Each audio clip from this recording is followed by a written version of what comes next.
Wah ini ujuk-ujuk ini tiba-tiba ini Pak Surya Paloh itu merestui Pak Anies pengen maju di Pilkada DKI.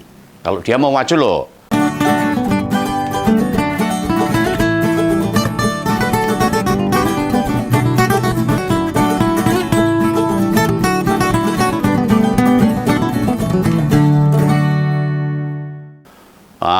Incumbent lagi tuh.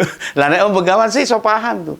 Bila apa-apa yang terkait politik memang berkaitan sama syahwat, hawa nafsunya. Berarti ini Bang nunggu 5 tahun lagi untuk tarung Pilpres. Kesuwen. Kan besok November ada ajang yang lebih terbuka. Dan peluang Pak Anies besar itu incumbent no. Jadi gubernur 5 tahun. Itu yang dipikir Pak Anies sih. Nah pertanyaannya, apakah restu itu otomatis menandakan Nasdem akan mendukung Pak Anies jadi calon gubernur lagi? Ya empuh ini. Lah tidakkah Nasdem sedang mempertimbangkan Bang Sahroni untuk bertarung sama Pak Ridwan Kamil? Ya toh? Lah Pak Anies kan bukan kader dari Nasdem. Ya tentunya tidak menjadi prioritasnya Nasdem. Yang paling masuk akal ya Pak Anies dicalonkan sama PKS di DKI. Yang diprediksi bisa mengajukan calon gubernur meski berkoalisi namun tidak banyak membutuhkan tambahan kursi. Nah dalam pemilu kemarin PKS mendapatkan suara 1 juta lebih di Jakarta. Dan perkiraan perolehnya kursinya jadi 20. Naik 2 kursi dibanding dengan 2019 yang kemarin 18 kursi. Ya sesuai aturan undang-undang dibutuhkan 25% kursi atau 20% suara pemilih. Nah, bila pemilih perolehan suara itu berarti hanya butuh dukungan 5 kursi lagi untuk PKS. Dan ini membuka peluang nih, Pak Anies akan maju lagi.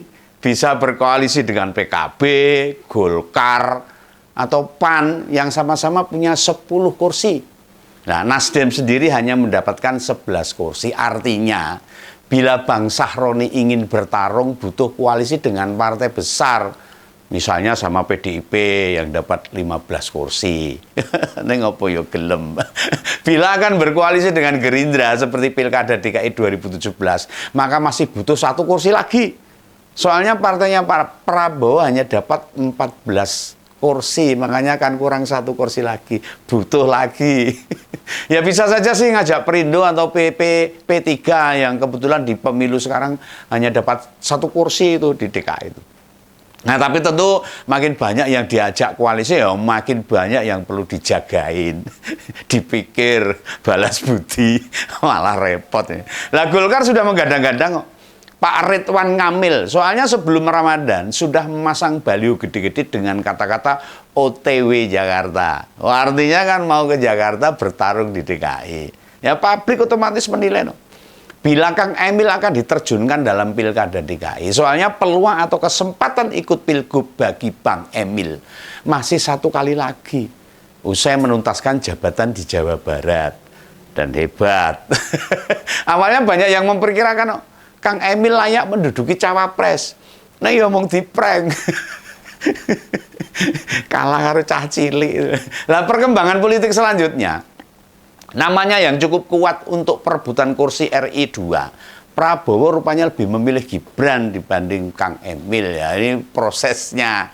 Nah, gengsi Pilkada DKI dan Jawa Barat mau dipertimbangkan seperti apa? Ini tetap menarik di Jakarta daripada Jawa Barat. Oh, DKI itu kan Indonesia mini. Wajar bila kemudian Kang Emil memilih DKI. Naik tingkat, naik trap gitu loh. Naik level lah. Incalan kursi gubernur DKI bisa jadi jalan ikut Pilpres 5 tahun ke depan. Jabatan kursi gubernur DKI dalam 15 tahun terakhir ini jadi pertimbangan besar. Setidaknya bagi partai untuk menyodorkan kader sebagai calon capres atau cawapres di Pilpres. Lah Pak Jokowi sebelum jadi presiden pernah jadi gubernur DKI loh. Demikian pula dengan Pak Anies. Inilah yang sedang ditimang-timang Pak Ridwan Kamil. Dirinya membayangkan 2029 akan jadi capres atau cawapres dari Golkar. Ya mimpi boleh, nih kok dur-dur kesal berpesawat jiblok. Lah kembali ke soal Pak Anies. Niatnya untuk jadi gubernur, maju kontestasi November nanti untuk menjaga peluang, memelihara kesempatan supaya tahun 2029 masih bisa ikut pilpres lagi. Kalah meneh malah repot. Ini pertarungan keras bagi Pak Anies dan Pak Kang Emil loh ini. Oh iya, ini di DKI. Pandangannya sama. Sepertinya juga dipahami benar-benar sama Bang Sahroni. Ini Bang Sahroni juga ancang-ancang. Sehingga jauh-jauh hari dirinya sudah terang-terangan, belak-belakan ini. Pengen pula ikut kontestasi di calon gubernur DKI. Dalam pikiran Om Begawan ini, minimal akan ada 3 kandidat yang turun di sana nanti. Gayeng ini. Dengan syarat 25 kursi DPRD DKI. Nah, peluangnya ini bakal ada 4 kandidat yang turun gelanggang. Dan masih ada PDIP yang punya 15 kursi. Ya tidak akan diam saja partai pemenang secara nasional menang wae. Bandreng ayo bandreng. Bandreng DKI mana ini? Nah memang sih kita belum pernah dengar siapa yang akan diturunkan PDIP. Dalam Pilgub DKI sebagai provinsi ibu kota, DKI menjadi etalase, jadi barometer politik. Jadi halaman depan bangsa negara Indonesia ini. Dagangan partai memenangkan pilkada DKI setidaknya memiliki modal kuat buat pilpres 5 tahun mendatang. Oh ya gitu loh, secara politik begitu. Yang pasti PDIP tidak menurunkan Pak Ganjar atau Pak Mahfud. Yojo.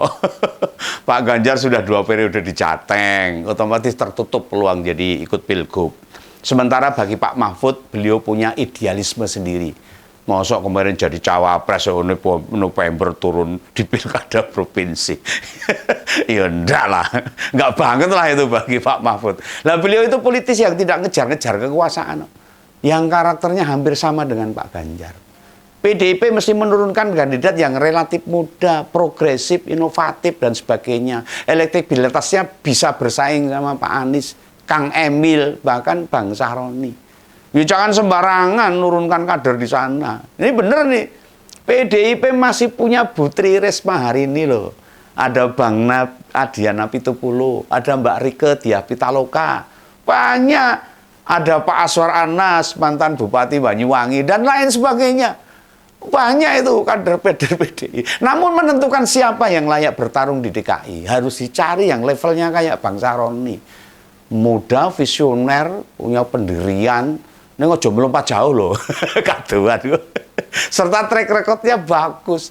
Ya sayangnya, ini, usai pilpres, PDIP DKI belum terlihat mengendorse siapa, mendorong kader potensialnya siapa, memunculkan kandidat kuatnya itu, sopo itu belum tampil ini. Ya kalau Om Begawan mengingatkan lah untuk PDIP, untuk Pak Megawati, jangan sampai menunggu, apalagi pasif. Lawang mereka saja nggak bisa nyalonin sendiri. Jangan, kan harus koalisi, harus ngomong sana, ngomong sini, barken sana, barken sini. PDIP jangan pasif dong. Yang sudah-sudah lah, kuat banteng kok. Tapi bila partai lain sudah menggadang-gadang calon, ya segera pikirkan. Mosok mau jadi penggembira tok. Golkar, Gerindra, Nasdem yang suaranya di bawah PDIP aja punya kepercayaan diri tinggi. Yuk. Pak Anies selesai pilpres saja, mau kok turun di DKI lagi kok. Lah karena Pak Anies nggak punya partai. harus ikut partai lain itu loh. Justru sekarang ini masa-masa penting loh. Mengangkat beberapa figur untuk sama-sama diuji kemampuannya. Nah permainan politiknya, pikiran-pikiran besarnya buat dinilai siapa yang paling layak. Ojo pasif, ojo meneng wae. Jangan diam aja. Jangan hanya menunggu lah. Sebagai salah satu partai besar, PDIP bakal sangat disayangkan. Misalnya mereka tidak punya calon sendiri. Eman-eman. Aku kui gebredek tenang. Anyel. Bal pilpres kok do kaya kena lumpuh layu partai-partai itu. Ya janganlah, hasilnya kan jelas itu. Sopo menang, sopo kalah. PDIP kayak kurang fight bertarung. Ayo, saya dorong ini. Kurang energi apa gimana tuh? Atau tidak jadi banteng garang. Jadilah banteng ketanten lah. Yang terus bersemangat untuk memenangkan, untuk mensejahterakan rakyat tentunya. Ya ketika kita semua sangat berharap loh. Sangat berharap. Kehidupan politik itu mesti dinamis. Sok ngisor, sok nduwur, sok tengah. Lah agar demokrasi bisa tegak dan jalan pada relnya. Nah, kita punya tempat dan peran masing-masing. Sehingga negara ini bisa tetap lurus jalannya. Kalah ya biasa itu, menang ojo kemaki. Ini negara besar ini. Tapi korupsi ora umum ugal-ugalan ini. Nah, Pak Anies saja loh, wes pikir apa yang mesti dilakukan loh. Masa PDIP yang lebih gede, lebih banyak pemilihnya, malah pasif dan pasrah. Piye. Ayo Bang Adian Apitupulu, ayo dorong itu kader-kader DKI. Rakyat itu butuh dikancani loh, dibarengi. Bangkit bersama ayo, memperjuangkan kesejahteraan rakyat. Lah bila bukan kita semua yang memperjuangkan, yang mengimbangi, dan yang mengawasi pemerintah. Iya nek, sok melakukan jejak pemerintah kuwi. Nek melakukan lurus rapopo, bener lan bener rapopo. Lah kalau enggak, mencong-mencong, repot di masyarakat yang dirugikan lagi. Ayo dong sama-sama saling menguatkan. Podo peduline, podo mikir ke apa yang terbaik bagi negara ini. Nek begawan wis ora usaha ngonten ini ya ambil peran sesuai dengan jalan masing-masing lah.